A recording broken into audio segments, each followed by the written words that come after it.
करेंगे accounting of non profit organization. देखो जब बात करेंगे हम लोग ऑर्गेनाइजेशन की, ध्यान रखो कि दो तरह का ऑर्गेनाइजेशन, एक का मोटिव क्या होता है प्रॉफिट, और दूसरा, अगर आप ध्यान दो, पेली हॉस्पिटल है, पेली हॉस्पिटल में आप इलाज कराते हो, 1 रुपए का आप पर्चा बनवाओ और उसके बाद अपना इलाज कराओ, दवा भी आपको मिलेगी, है ना। एसआरएन है कि नहीं, पुरानी नेहरू है, वहां पर भी सेम फैसिलिटी है। इस तरह अगर आप ध्यान दो, जब स्कूलों की बात करते हैं तो गवर्नमेंट प्राइमरी स्कूल, प्राथमिक, वहां पर आप जाइए, पढ़िए, खाना पीना, बैग, ड्रेस, कॉपी किताब, सारी फैसिलिटी है कि नहीं। क्यों? क्योंकि ये सारी चीजें कौन प्रोवाइड करा रहा है, एक गवर्नमेंट ऑर्गेनाइजेशन।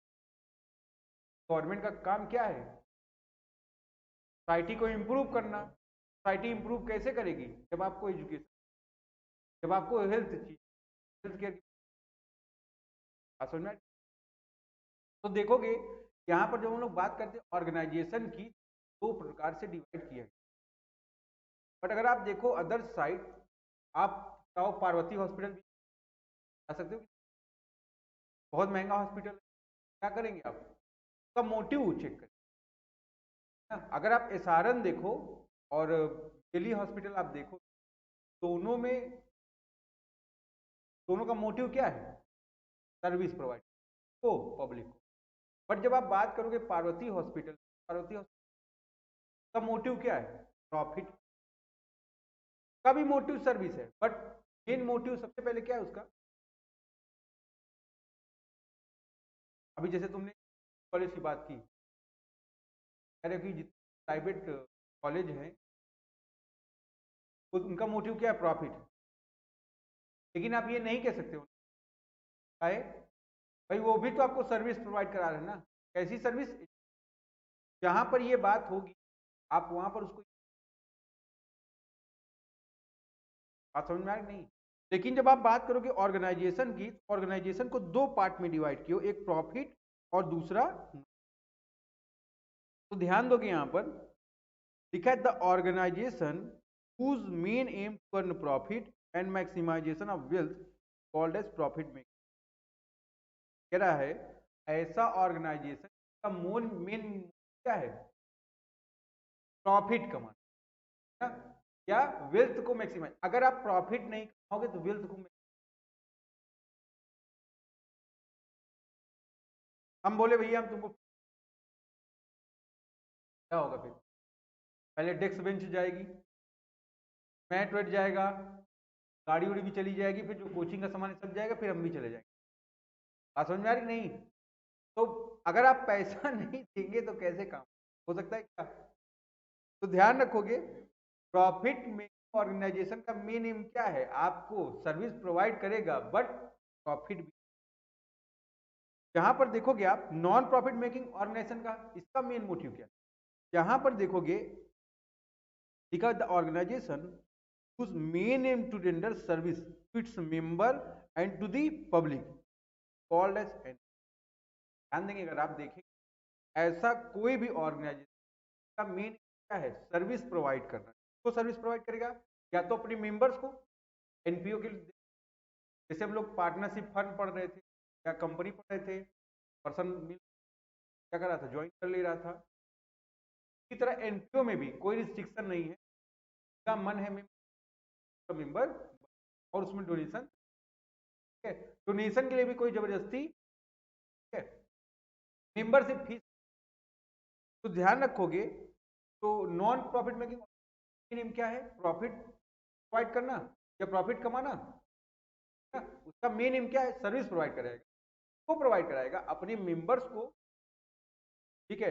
एग्जाम्पल में अगर आप ध्यान दो प्रॉफिट मेकिंग ऑर्गेनाइजेशन की जब आप बात करोगे, पार्टनर्स, कंपनी, जितने भी हैं, कोऑपरेटिव सोसाइटी, आपके सब आ जाएंगे। बट जब आप बात करोगे नॉन प्रॉफिट मेकिंग ऑर्गेनाइजेशन में, क्लब, स्कूल, हॉस्पिटल, कॉलेज, सब आ जाएंगे, चर्च, गुरुद्वारे, सभी चीजें। तो आपको इसमें इन सब चीजों को ध्यान में रखना है। फिर आगे बढ़ेंगे हम लोग, पढ़िए आप इसको।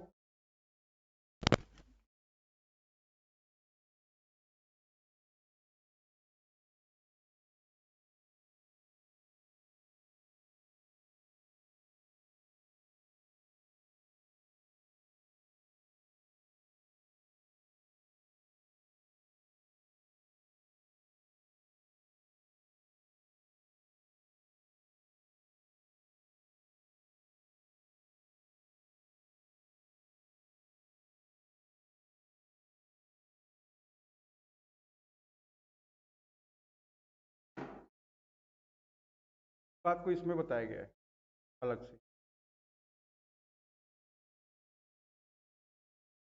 ठीक है। देखो, देयर आर सर्टेन ऑर्गेनाइजेशन, ठीक है ना।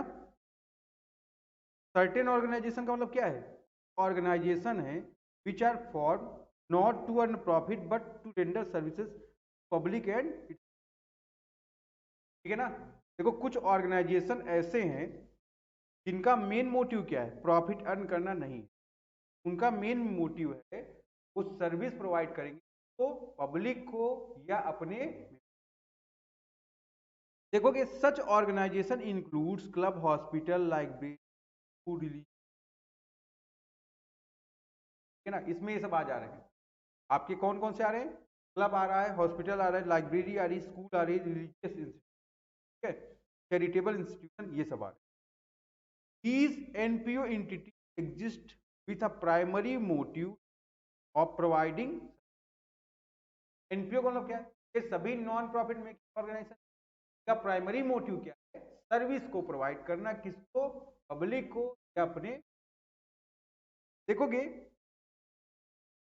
अच्छा, जब आप बात कर रहे हो तो ये भी जानोगे कि अगर पब्लिक सर्विस प्रोवाइड कर रहा है तो भाई उसके पास अमाउंट कहाँ से आ रहा है, फंड कहाँ से आ रहे हैं, ये भी तो आपको चेक करना पड़ेगा। भाई आप देखो, अभी मैंने क्या बोला, हम अगर कोचिंग में मेरे पास पैसा आएगा तभी हम आपको फैसिलिटी प्रोवाइड कराएंगे।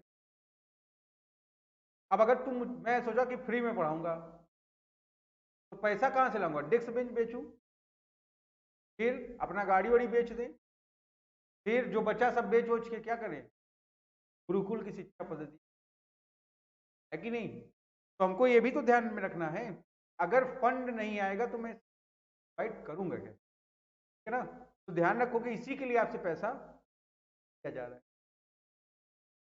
है। हंस क्यों रहा है अली? बात समझ में आ रही कि नहीं? तो हमको ये ध्यान रखना है, देखो जितना आप शक्कर डालेंगे चाय उतनी मीठी। बात समझ में आ रही कि नहीं? तो जितना आप अमाउंट प्रोवाइड करोगे अब ध्यान रखना, ये फैसिलिटी के लिए पैसा कहाँ से आएगा? यहाँ पर पब्लिक यूटिलिटी सर्विस की बात हो रही कि नहीं भाई? अगर आप ध्यान दो, गवर्नमेंट आप हॉस्पिटल में जाते हो, इंस्टीट्यूशन में जाते हो कि नहीं, वहां पर जो लोग काम करते हैं देखते हो कि नहीं, रंग दे मुहे गेरुआ कर देते हैं। कि अगर आप जाए देखे भाई साहब, कहाँ पर मतलब डस्टबिन रखी है लेकिन वहां पर उनको नहीं फेंक ना, सब चीज की व्यवस्था है लेकिन उनको उस व्यवस्था का फायदा नहीं उठाना कहीं भी। बात समझ में आ रही नहीं? तो सब कैसे हम और आप मेंटेन नहीं कर रहे हैं, इसी गड़बड़ी हो रही है। ध्यान रखो भाई, गवर्नमेंट क्या किया, छोड़। आजकल देखो अगर ध्यान से, लोग पब्लिक सेक्टर पर ज्यादा बिलीव नहीं कर रहे हैं ना। मोदी जी आए कि जब भाई आपको जब गवर्नमेंट हॉस्पिटल पढ़ना ही नहीं है और गवर्नमेंट बार बार वहां पर फंड प्रोवाइड करा रही, उसमें क्या कर रहे हैं? बंद किए जाए, है कि नहीं? सही है कि नहीं है? भाई जब आपको उस सर्विस का फायदा उठाना ही नहीं था, आज की डेट में अगर आप देखो, लोगों जिनके पास पैसा है वो लोग कहाँ जाएंगे ना, क्योंकि दिमाग में अवधारणा बैठ गई है ना, तो गवर्नमेंट सेक्टर वाला सर्विस प्रोवाइडर है आपको, तो भैया इलेक्ट्रिक की फैसिलिटी भी प्राइवेट ले लो, चलो कोई।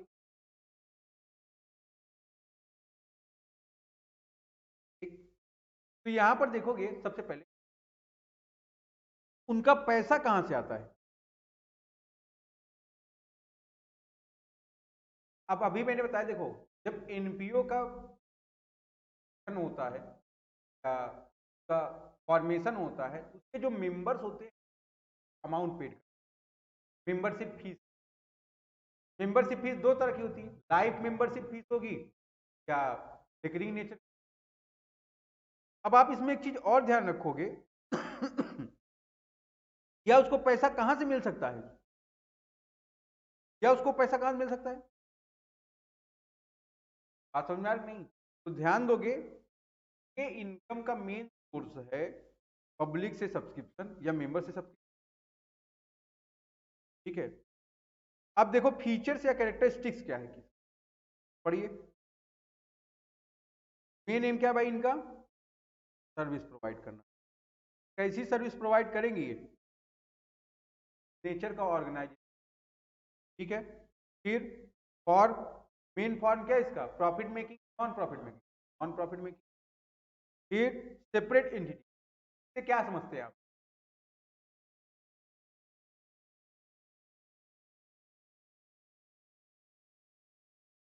हम लोग सेपरेट लीगल एंटिटी कॉन्सेप्ट पढ़े है ना। मेंबर एक अलग पर्सन है और ऑर्गेनाइजेशन एक अलग पर्सन, वन वर्सेस ऑल का यही पढ़ा गया था ना। पढ़े कि भैया देखो कंपनी का अस्तित्व, लाइबिलिटी लाइबिलिटी हमारी लाइबिलिटी हमारी, क्या कोचिंग की लाइबिलिटी मेरी लाइबिलिटी नहीं है, सोल्ड। बात समझ में आ रही कि अगर मैं इसको कंपनी में रजिस्टर कर लूं तो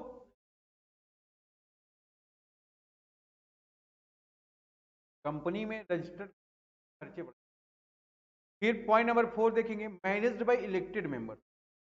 का कंट्रोल और मैनेजमेंट कौन करता है, कंट्रोल में इलेक्टेड मेंबर जिसको आप चेयरपर्सन बोलते हैं, है ना। लेकिन कंपनी में कौन होता है, डायरेक्टर्स होते हैं। मेजर सोर्स क्या है पैसे का इसका, subscription, donation, financial assistance, income from investment. बातें समझ आ रही है आप लोग को। अच्छा, जैसे हम लोग ट्रेडिंग पीएल बैलेंस शीट बनाए, अगर आप ध्यान दो सोल ट्रेड में या पार्टनरशिप फंड में या कंपनी में, तो वहां पर ध्यान देते हो जो सरप्लस होता है उसके मेंबर्स में कि नहीं। पर ध्यान रखोगे एनपीओ में जो भी इनकम है तो आप सरप्लस के नाम से जानते हो, उसका डिस्ट्रीब्यूशन। अब मान लो मैंने कोई एनजीओ या एनपीओ स्टेब्लिश किया, ये वैल्यू उसका at the end of the year आया, ये बैठा हुआ है, इसे क्या काम है, मैं अपना समझ में आई नहीं, क्या इसमें हिस्सा तुमको कैसे मिलेगा। तो आप यहां पर आए तो क्या सोच के आए, प्रॉफिट लेने के लिए, क्योंकि इसका मेन एम ही क्या है, नॉन प्रॉफिट। तो आपको मैं प्रॉफिट, ध्यान रखना यहां पर जो सरप्लस है वो डिस्ट्रीब्यूट नहीं किया जाएगा मेंबर्स में। ठीक है, कोई दिक्कत। मेंटेनेंस ऑफ अकाउंट, यहां पर कौन कौन से अकाउंट मेंटेन किया जाए, जैसे ध्यान रखो जब हम लोग बात करते हैं प्रॉफिट मेकिंग ऑर्गेनाइजेशन, वहां पर 3 अकाउंट प्रिपेयर करते हो आप, trade, profit and loss account और बैलेंस शीट। बट आप ध्यान रखो यहां पर 3 अकाउंट जो प्रिपेयर होंगे आपके, पहला अकाउंट होगा रिसिप्ट एंड पेमेंट अकाउंट। ये कैसे होता है, ये होता है आपका same as cash account,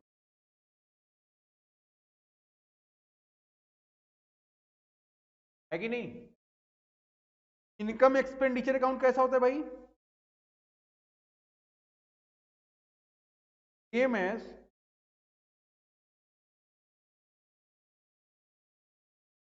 balance sheet के। ठीक है, कोई दिक्कत यहां तक, पढ़िए। ये पेपर में कई बार पूछा गया, ध्यान रखेंगे। Right the difference between NPO and profit making, है ना, non profit making, profit making. तो सबसे पहले में देखोगे आप प्राइमरी मोटिव क्या है, प्राइमरी मोटिव है हम एनपीओ का सर्विस प्रोवाइड करना, है ना। प्राइमरी मोटिव क्या है, सर्विस रेंट को अपने मेंबर्स को या public. But profit making organization का मेन मोटिव क्या है, earn profit and maximization of wealth. ठीक है ना। अब मुझको एक ब्रांच और अगर सेटअप करना है, कैसे करूं, तो ब्रांच खोल, बात समझ में आ रही कि नहीं, तभी तो ब्रांच खुलेगा ना, नहीं तो क्या करेंगे, तो पैकअप ऑफ अकाउंट करके। बात समझ में आ रही कि नहीं। कैपिटल वर्सेस कैपिटल फंड, ये कई बार पूछा है, ध्यान रखना, एमसीक्यूज आता है यहां से पूछ। देखो जैसे हम लोग एनपीओ में क्या करते हैं, कैपिटल फंड बनाते हो कि नहीं।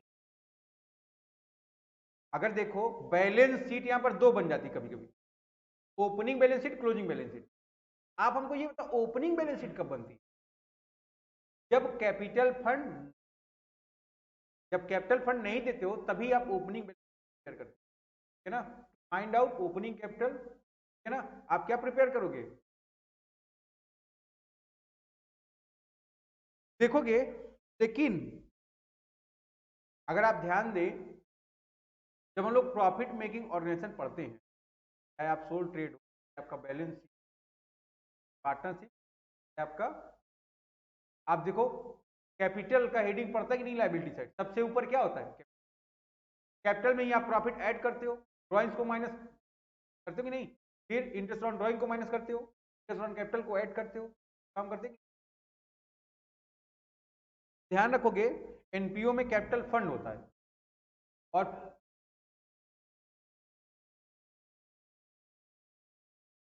चलो अभी आएगा तो ही बता। देखो वो कैपिटल एक्सपेंडिचर तुम कह, यहां मैं बात करूं कैपिटल फंड की, कह सकते हो लेकिन वो फाइनेंशियल स्टेटमेंट में यहाँ तीन चीजें हैं, payment, income expenditure, balance sheet, और यहाँ पर भी तीन, manufacturing, trading, PL and balance sheet. Manufacturing कब होगा, अगर प्रोडक्शन सेक्टर में हो तभी, सरप्लस वर्सेस प्रॉफिट। अगर आपको पता हो तो ध्यान रखो, नॉन प्रॉफिट मेकिंग ऑर्गेनाइजेशन आप क्या प्रिपेयर, इनकम एक्सपेंडिचर, और इनकम एक्सपेंडिचर क्या शो करता है, सरप्लस, जिसको आप प्रॉफिट कहते हो, डेफिसिट, ठीक है ना। तो यहां पर देखोगे सरप्लस और डेफिसिट आता है, बट यहां पर क्या आता है आपका, प्रॉफिट एंड लॉस, ठीक है। डिस्ट्रीब्यूशन ऑफ प्रॉफिट कैसे होता है, आपको पता है कि एनपीओ में जो भी सरप्लस या डिफिसिट आएगा, वो वहां के मेंबर्स, वहां पार्टनर तो होते नहीं, वहां के पर्सन को आप क्या बोलते हो, बट ध्यान रखो आप वहां के पर्सन को जितना भी सरप्लस होता है डिस्ट्रीब्यूट, बट ध्यान रखिए प्रॉफिट यहाँ का जो होता है, प्रॉफिट में आप इसको या इसके सरप्लस को डिस्ट्रीब्यूट, जहां तक कोई प्रॉब्लम होता हो ध्यान रखेंगे। फाइनेंशियल स्टेटमेंट ऑफ एनपीओ की बात करते हैं, पहला क्या है, receipt payment account, income expenditure account, और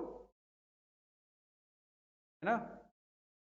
अब आपको जानना है रिसीट पेमेंट अकाउंट क्या होता है, फिर आपको जानना है इनकम एक्सपेंडिचर क्या होता है, और फिर बात समझ में आ रहा है आपके, चलिए पढ़िए फिर।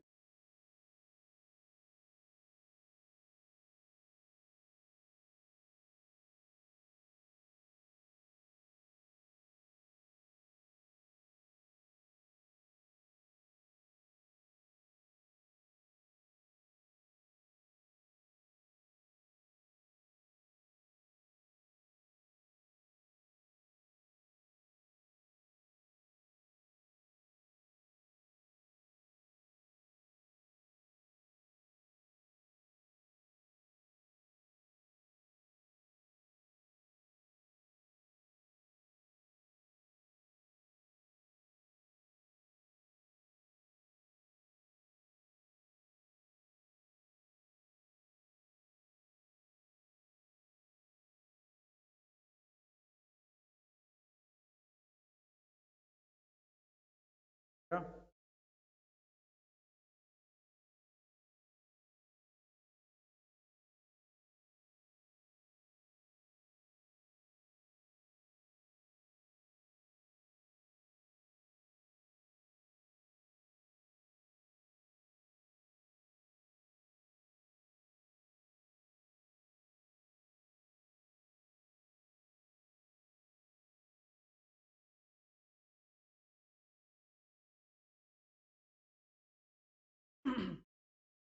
रिसीट एंड पेमेंट अकाउंट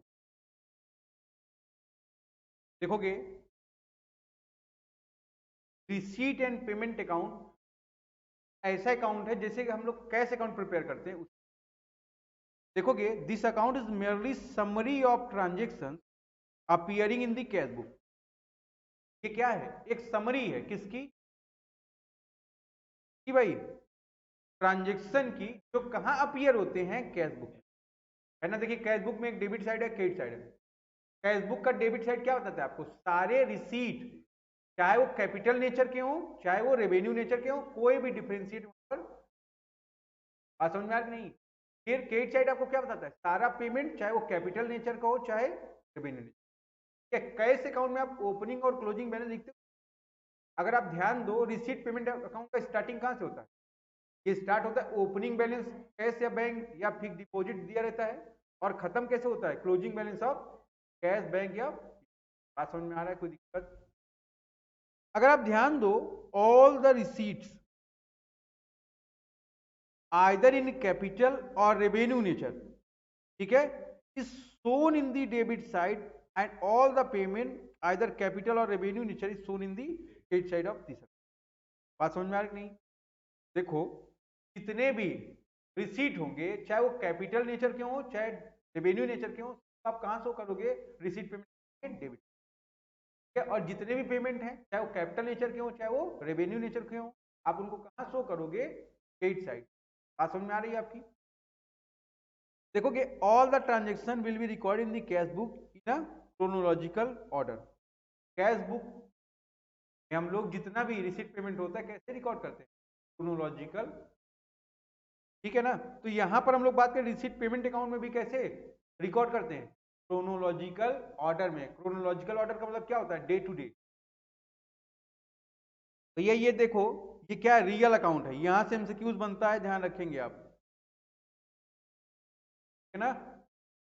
फिर कैसे स्टार्ट होता है ये और कैसे खत्म होता है, बात समझ में आ रहा है। क्या लिखा है, non cash item are not recorded, ठीक है ना। नॉन कैश आइटम यहां पर रिकॉर्ड किया जाता है, depreciation, amortisation, amortisation of goodwill, patent, copyright etcetera, ये सब रिकॉर्ड करते हो क्या आप, ठीक है। आगे बढ़ूं मैं, अब इनकम एक्सपेंडिचर अकाउंट पढ़ो एक बार आप।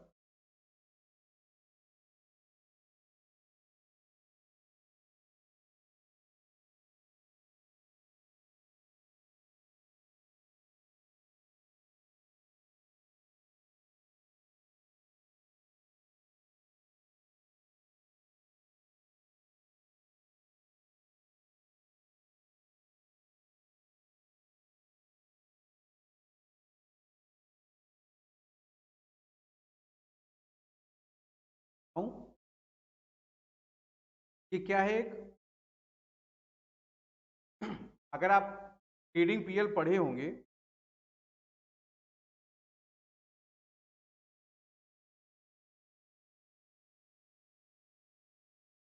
पढ़ाए थे हम आपको, ध्यान दो अगर आप,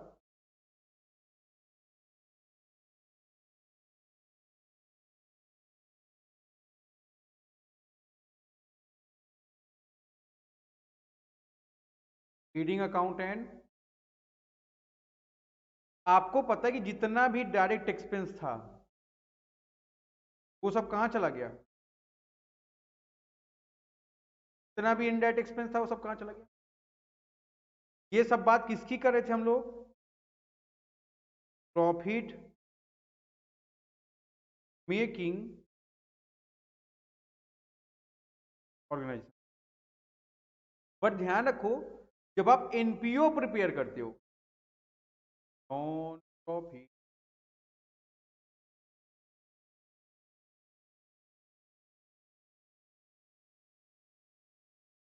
है ना, आप सारा का सारा खर्चा, चाहे वो डायरेक्टली हो चाहे इनडायरेक्टली हो, एक ही अकाउंट में शो करते हो, जिसका नाम क्या है, इनकम एंड एक्सपेंडिचर।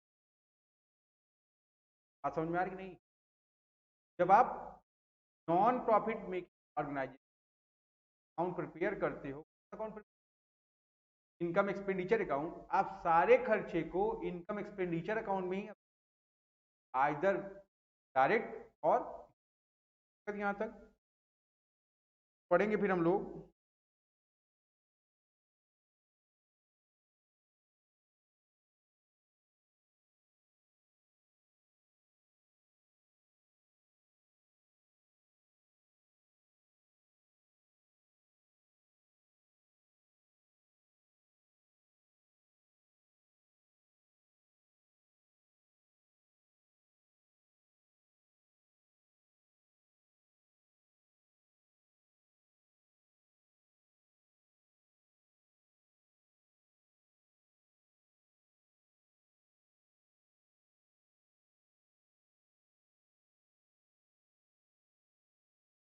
क्या देखोगे नॉमिनल अकाउंट है ये, क्यों नॉमिनल अकाउंट है? क्योंकि ये क्या शो करता है? प्रॉफिट एंड लॉस, मतलब सरप्लस और डेफिसिट क्या है इसका? प्रॉफिट लॉस है कि नहीं? ध्यान रखना, कोई भी अकाउंट अगर सरप्लस और डेफिसिट शो करता है वो अकाउंट कौन सा होगा? या प्रॉफिट लॉस शो करता होगा, कौन सा होगा? ट्रेडिंग अकाउंट, पीएल अकाउंट, सब क्या है? कैश अकाउंट हो गया आपका, रिसीट पेमेंट हो गया, क्या है ये? is prepared to find out surplus or deficit arising out of the organization during a particular. All the expense and losses of revenue nature are recorded in this account. ध्यान रखिएगा, अभी मैंने बोला ना खर्चे कैसे हैं, डायरेक्ट और इनडायरेक्ट दोनों ही रिकॉर्ड होंगे। तो हमको ये ध्यान देना है खर्चे कैसे, नेचर क्या हो उसका, रेवेन्यू हो, कैपिटल नेचर का ना हो। बात समझ में आएगी नहीं? बट रिसीट पेमेंट में आप कैपिटल और रेवेन्यू में डिफ्रेंशिएट नहीं। बात समझ में आएगी नहीं? बस आपको ये देखना है अगर इनकम है कहाँ, एक्सपेंस है कहां पर, क्या है उसका नेचर, कुछ भी देखोगे। If debit side is more than credit side then net results are called deficit and credit side is more than debit side then result is called as surplus. अगर डेबिट साइड ज्यादा है आपका, credit side कम है, result को आपने नाम दिया है ना, एंड वाइस वर्सा। ठीक, कोई दिक्कत? आपके पेपर में यहां से भी कई बार क्वेश्चन पूछा, right the difference between and payment account and. चलिए पढ़िए सब लोग।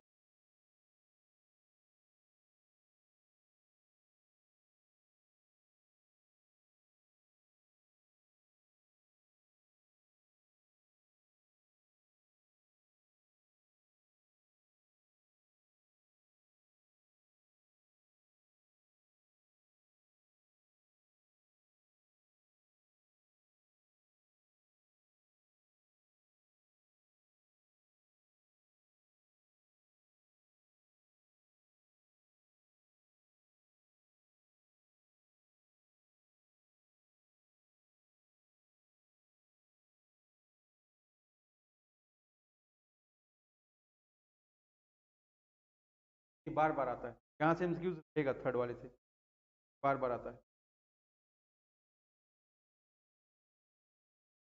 ये तो 20।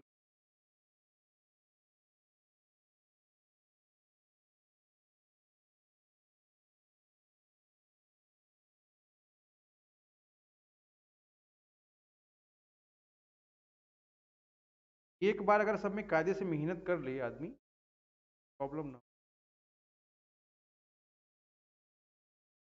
चलो देखो सब लोग, बेसिस पहला है रिसीट एंड पेमेंट अकाउंट। क्या बता रहा है ये रिसीट पेमेंट, क्या बेस है इसका?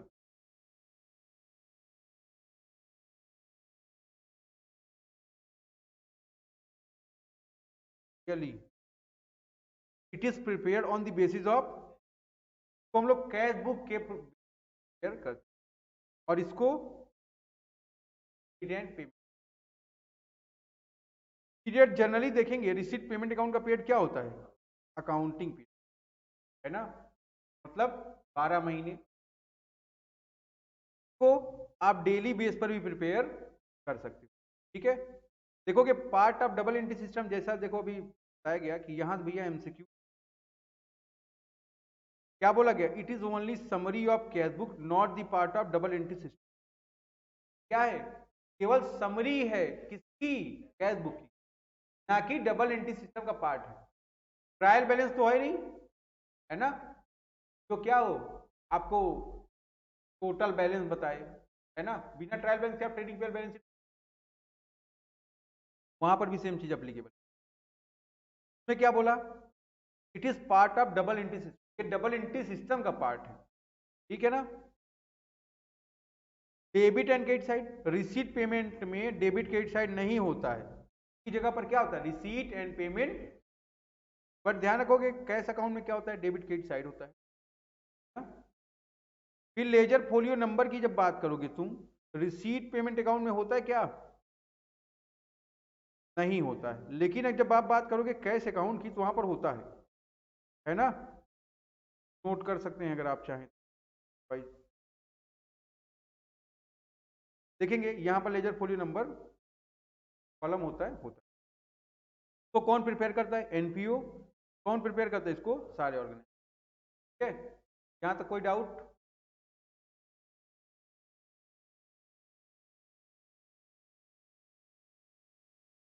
रिसीट, पेमेंट अकाउंट और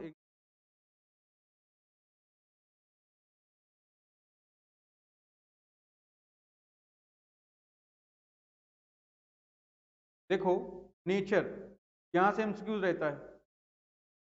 इसका नेचर क्या है? क्यों? क्योंकि किस पर डिपेंड है? Cash book. ये क्या है? नॉमिनल है। फिर इसमें साइड कितना होता है? दो। डेबिट क्रेडिट की जगह क्या होता है? Receipt and payment. बट यहां पर डेबिट और क्रेडिट साइड। इसका बैलेंस स्टार्ट कैसे होता है? ओपनिंग से। और खत्म कैसे होता है? में कोई ओपनिंग और क्लोजिंग बैलेंस नहीं होता है, उसकी जगह क्या होता है? सरप्लस और डेफिसिट। फिर कैपिटल वर्सेस रेवेन्यू अकाउंट। देखोगे अगर ध्यान से, रिसीट पेमेंट अकाउंट में कैपिटल और रेवेन्यू किसी भी तरह खर्चे को आप रिकॉर्ड करते हो, है ना। एक्सपेंस में डिफरेंशिएट आप नहीं। बट ध्यान रखोगे इनकम और एक्सपेंडिचर में केवल रेवेन्यू नेचर के आइटम को, कैपिटल नेचर के आइटम को रिकॉर्ड। बात को आपको तक आप फॉर्मेट चेक करें। क्लियर है यहां तक? फॉर्मेट देखो भाई, रिसीट एंड पेमेंट।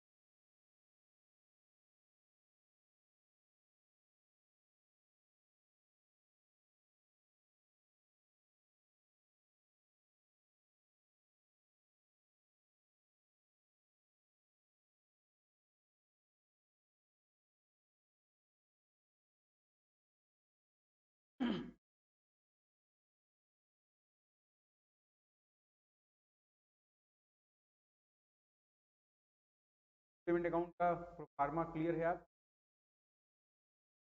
अब देखो यहाँ पर ओपनिंग बैलेंस लिख। अब वो बैलेंस चाहे कैश का है, चाहे बैंक का है, चाहे डिपॉजिट है। ये देखोगे इसमें subscription, interest, fees, donation, sale of asset, मिसली, कोई भी इनकम है सब। अब मैच का खर्चा है इन्वेस्टमेंट परचेज की हो, देखो ये कैपिटल नेचर का खर्चा है। एसेट परचेज कैपिटल नेचर का खर्चा है। संडे एक्सपेंस रेवेन्यू नेचर का है। स्पोर्ट इक्विपमेंट कैपिटल का है। फिर ये सब माइनस कर दिए, लास्ट में जो बच गया यही क्या है आपका? क्या है?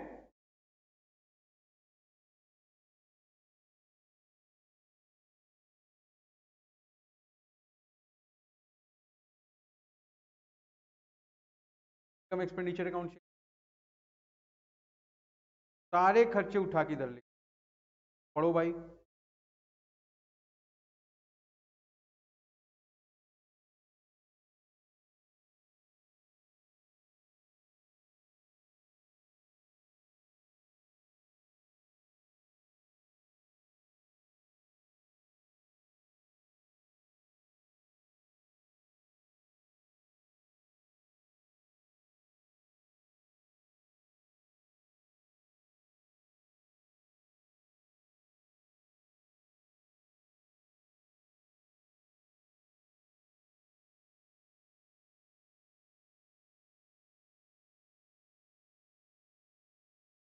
पढ़ लिया सबने? Salary, rent, interest, insurance premium, electric charges, depreciation, advertisement, loss on sale of asset, expense, ये सब क्या है आपके रेवेन्यू? सब आप पीएल में भी देखें। फिर यहाँ इनकम के लिए देखो, इनकम कहाँ से आ रहा है? सब्सक्रिप्शन, डोनेशन, इंटरेस्ट, फीस, सब। अगर रेवेन्यू नेचर का होगा, कैपिटल का होगा। सेल ऑफ एसेट से प्रॉफिट है अगर,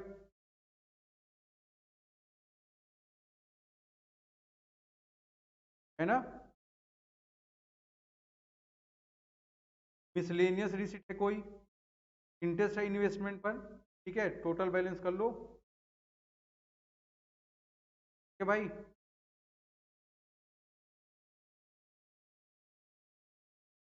अब देखो यहाँ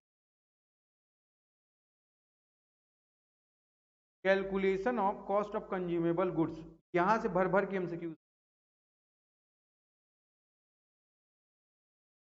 है कि नहीं? ध्यान रखोगे कंज्यूमेबल गुड्स का मतलब क्या है, हमेशा ध्यान रखो, आपने पढ़ा है ओपनिंग प्लस परचेज और माइनस, ठीक है ना, जो आ गया बैलेंस ये कहां पर जा रहा है, इनकम एक्सपेंडिचर। ओपनिंग बैलेंस को ओपनिंग बैलेंस शीट में, क्लोजिंग बैलेंस को क्लोजिंग बैलेंस शीट, है ना। अगर बैलेंस शीट बनाई जा रही कैपिटल फंड फाइंड आउट करने के लिए, है ना, अगर आपको ये चेक करना है इनकम एक्सपेंडिचर में कितना जाएगा तो कितना जाना है, ओपनिंग ऐड कर लो, ओपनिंग में ऐड कर लो परचेज, माइनस कर दो जो आ गया वो कहां जाएगा, इनकम। यही लिखा है, ओपनिंग स्टॉक जो होगा गुड्स का वो कहां शो किया जाएगा, asset side of opening balance sheet, ठीक है ना, ध्यान रखना इस बात। और क्लोजिंग स्टॉक को कहां शो करोगे आप, क्लोजिंग बैलेंस। अल्टरनेट मेथड भी है इसका, एक देखो, आप अकाउंट प्रिपेयर कर लो स्टॉक ऑफ स्टेट, है ना, बैलेंस शीट ओपनिंग स्टॉक है, बैलेंस शीट क्लोजिंग स्टॉक, है ना। यहां पर क्रेडिटर्स आ गए, जो बैलेंस आ गया कहां चला गया, इनकम एक्सपेंडिचर, ठीक है भाई।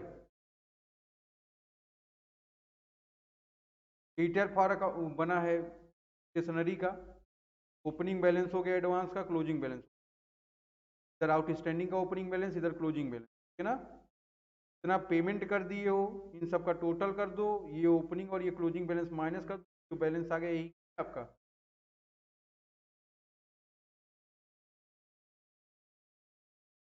ये सब अभी जब न्यूमेरिकल लगेंगे तब आपको समझ, ठीक है। एक्सपेंस का अकाउंट कैसे बनेगा, आप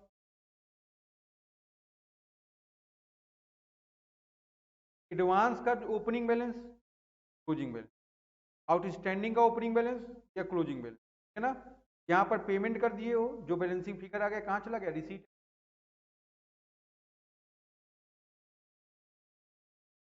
यहाँ तक।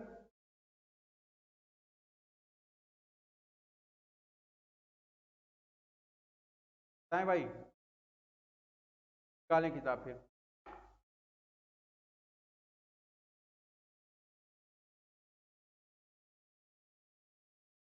बुक निकालें, क्वेश्चन नंबर 1 ओपन।